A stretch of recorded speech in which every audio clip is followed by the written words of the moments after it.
and you're listening to A Little Too Quiet, the Ferndale Library podcast, brought to you by the Friends of the Ferndale Library. My name is Jeff Milo, and joining me on the podcast today is Supriya Kelkar, an author who grew up in the Midwest and went on to study screenwriting at the University of Michigan. She is now the author of award-winning novels for middle grade readers, such as 2017's Ahimsa and the most recent Strong as Fire, Fierce as Flame. She has a lot of books to her credit. In fact, particularly today, we're going to be talking about a book from a couple years ago called American as Paneer Pie, as well as another recent novel, That Thing About Bollywood. And Supriya has a lot of background in Bollywood, as well as a very passion for Bollywood. She grew up watching so many Bollywood films that she was able to teach herself Hindi just by watching all these, and she has been so passionate about those stories and the music and the actors and the energy there, and she went on to work as a screenwriter for several writing teams for Hindi films, including one Hollywood feature. Strong as Fire, Fierce as Flame is mentioned inside of our chat today, and it is a very recent book. It is set in the 1850s in India, where a 12-year-old is escaping a life that she has no say in, which is an arranged marriage, but she escapes that only to end up as a servant to a British general in the East India Company. But when a rebellion breaks out against British colonizers, the main character, Mira, has to choose between, this life of relative safety in a British household or standing up for herself and her people. And that is what is also happening in a book like American as Paneer Pie. In fact, we talk about these themes that come up in her books a lot of finding your voice and speaking up about what matters, speaking to power. And in American as Paneer Pie, the main character, Lekha, is in 6th grade. She's the only Indian-American kid in her small town. So she feels like she has to live two versions of herself.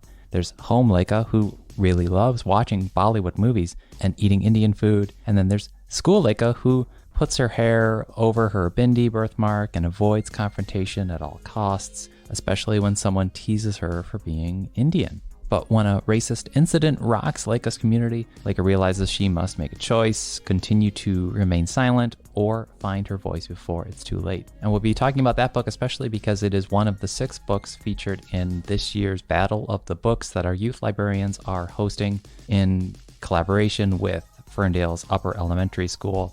We, being a district library, we partner with our public schools often, and the Battle of the Books is where all the 5th graders will be reading 6 books in total and then doing a trivia tournament at the end of it all. And this is one of the books in the mix, and I think it's a fantastic book. We'll be talking about that, and we'll be talking as well about that Bollywood thing. We'll have links to find out more about Supriya's books in our show notes. Here's our chat.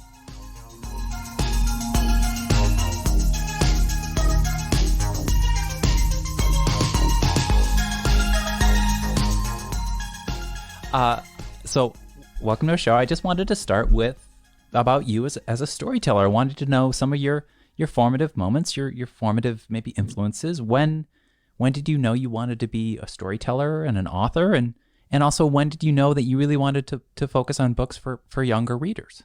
When I was growing up in the 80s and 90s, there were not any books with people who looked like me. So there weren't books with South Asian Americans or any South Asian characters.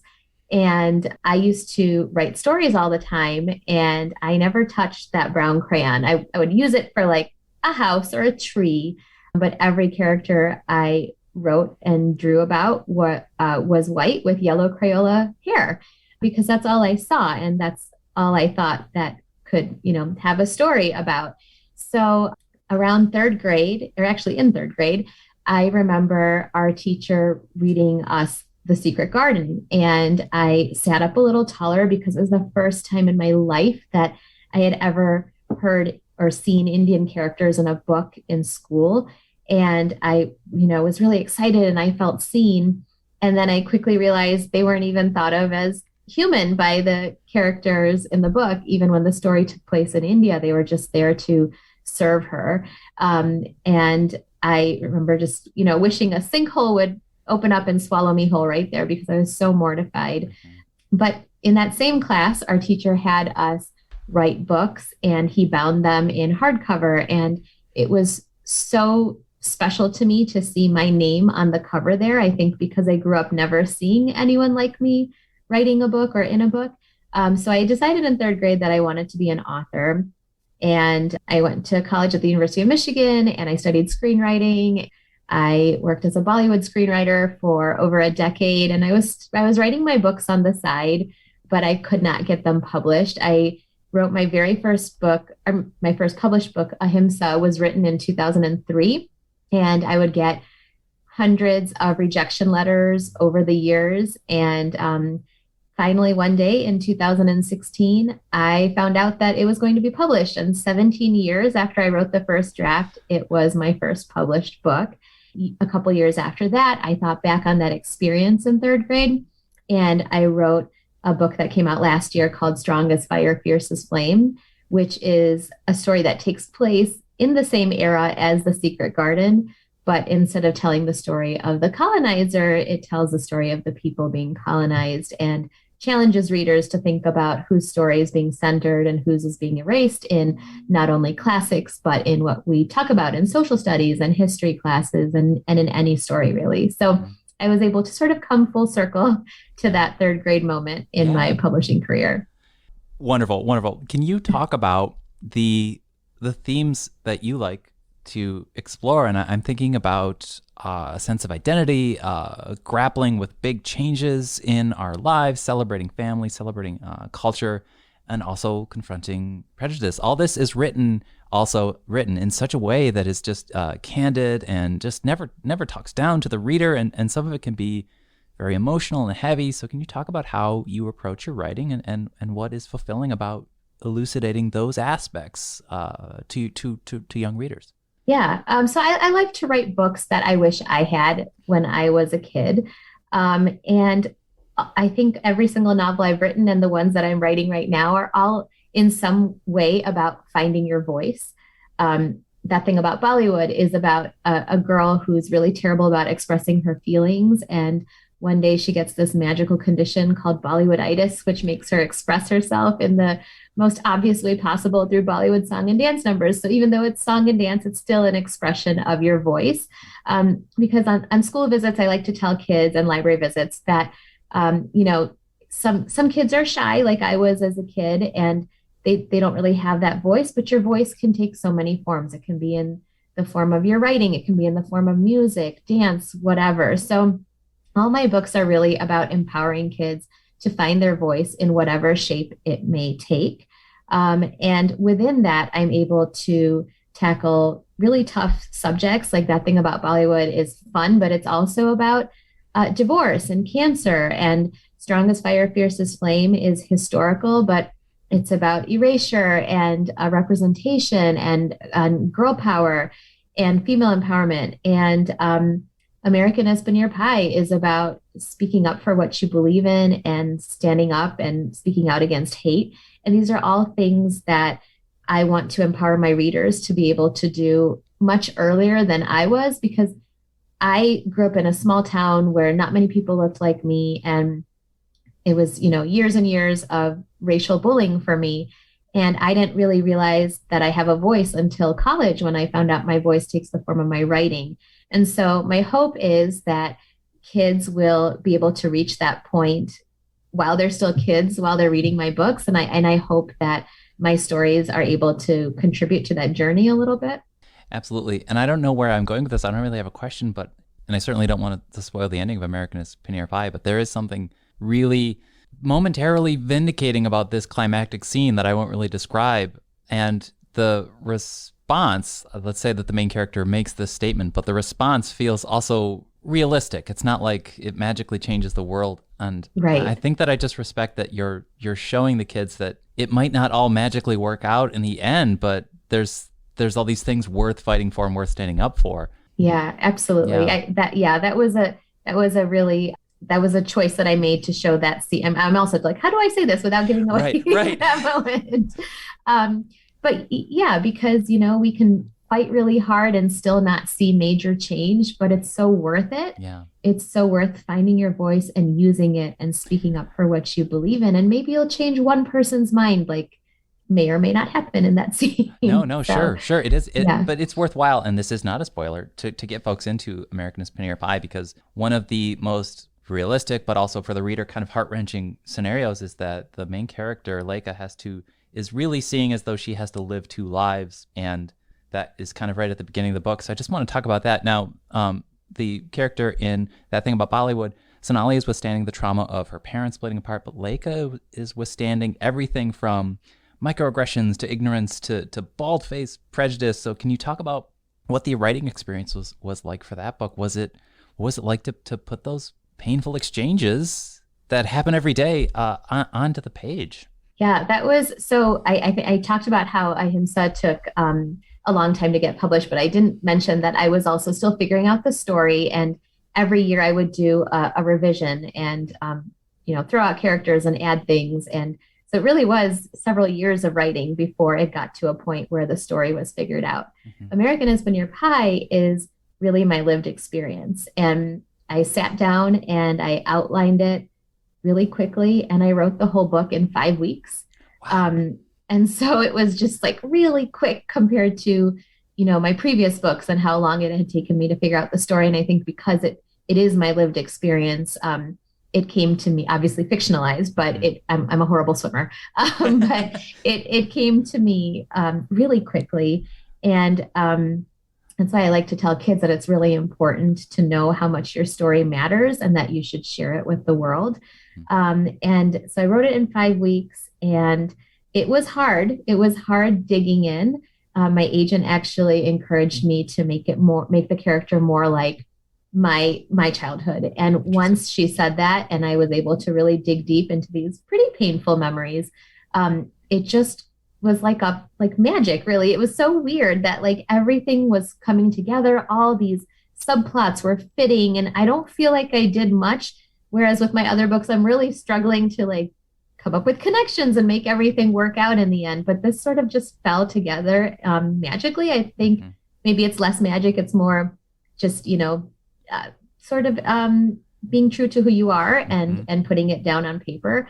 And that book, it sold right away. It went to auction. There were a bunch of publishers interested, and then we went with one, and the wonderful team at Aladdin and Simon & Schuster. And we worked for another year and a half on edits, like you do anytime you sell a book. Sure. And so we revised, and my editor, Jen, was able to point out parts that needed to be strengthened. And we worked on that. And it's, in the end, it's a book that I'm so proud of. It's a book of my heart. I used to hear authors say that phrase all the time, and I was like, what does that even mean? What's the book of your heart?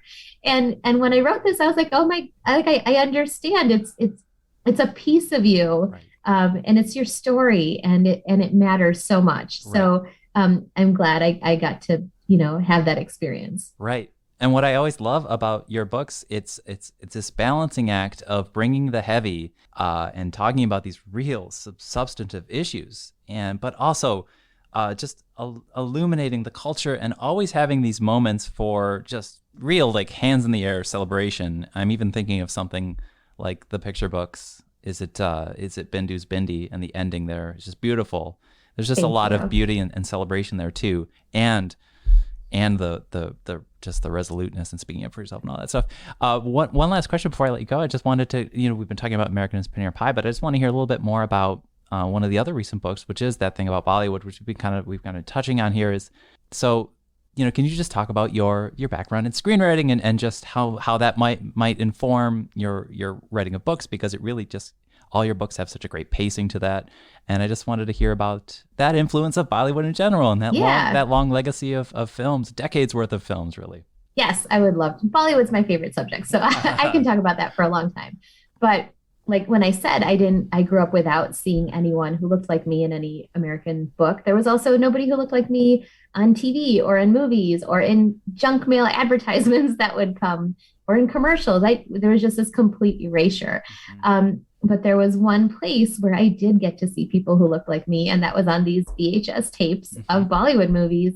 I actually learned Hindi because they weren't subtitled back then, so I had no choice but to understand what was being said. And I grew up watching 3 Bollywood movies a week. It was like this immersion language course, I guess. So, but it was a space where I saw people who looked like me, who could be heroes, and whose culture was celebrated and not ridiculed the way it was for me at school, and whose food and music and dance was also just normal. And so it was really a safe space for me.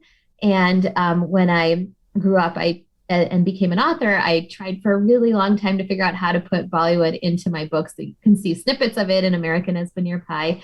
And one day I realized that, classic 1990s Bollywood was really about being very obvious about there was a lot of melodrama back then. Right. And so it was very clear what people were thinking. And I thought, what if there's a character who's the total opposite of that, who struggles to find her voice and express her feelings? And then that's when I realized it should be a story with a bit of magic in it. And there's this magical condition called Bollywooditis, which gets her to express herself, unfortunately, through song and dance numbers that are sort of mortifying for her. So I went to U of M and I learned screenwriting from the great Jim Bernstein, who's still there. And I use screenwriting structure in all of my novels. So, and that's a 3-act structure. And Jim Bernstein always told us the importance of structure. And so I spend many months thinking about my characters before I write usually. And then I spend weeks and weeks figuring out the outline. And once I have that solid structure, I then begin writing my books. So screenwriting is definitely a big influence on all of my books. Yeah, and I think you've already touched on it. My only last question was if you had any advice for young writers out there. And you had touched on it. Just tell your story, believe in your voice. All of that is there. That's it. Just your story is important. So make sure you get it out there and be proud of who you are, because we're all diverse and we all have different experiences and all of us matter. Yes. And just Bollywood films. I mean, just the dancing, the singing, the colors, everything. It's just there's really a fulfillingness and a catharsis to getting all that heightened emotion out and moving your arms and all of that. Yes, and sing it out. Yes, exactly. It's exercising in a way. It's exercising exercise. Supriya, thank you so much for joining us on the podcast. It has been a pleasure to talk to you. And this has been so fun. Thank you. And just looking forward to our fifth graders here in town getting to experience this wonderful book, American is Paneer Pie. We thank you again. Thank you so much for having me. Take care. Bye-bye.